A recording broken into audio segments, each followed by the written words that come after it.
भी शहीद कहा जाता है।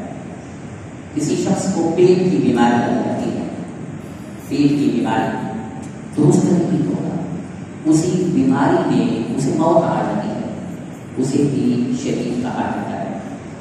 कोई शख्स आग में जल जाता है, मुसलमान को आशिक रसूल मोमिन है, आग में जल गया, मौत आ गई, तो वो भी शहीद के हुक्म है। इस तरह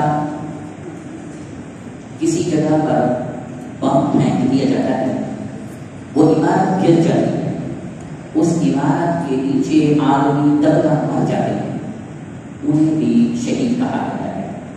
इसी तरह आफत समाई या आंधी की वजह से तो मकान की छत गिरी, उसमें मुसलमान मर जाते हैं, तो उनको भी शहीद कहा जाता है। आदमी दीवार के साथ बैठा हो, वो दीवार गिर जाती है उसके ऊपर, तो उसे भी, उससे वो मर जाता है, उसे भी शहीद कहा जाता है।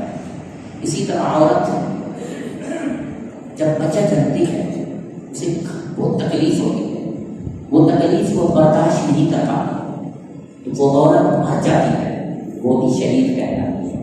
इसी तरह औरत जिसके वालिदैन शादी नहीं करते, बैठी रहती है, तो उसकी पूरी उम्र इसी में गुजर जाती है, तो इस तरह वो वफात पा जाती है, तो उसे भी शहीद कहा जाता है। इमाम इबरानी राहिमहुल्लाह ने इसके अलावा और भी शुहादा का जिक्र किया है।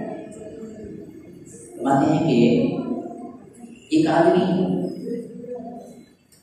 सवारी पर सवार था और उससे गिर गया, मौत वाक़ई हो गई, तो वो भी शहीद हो गया।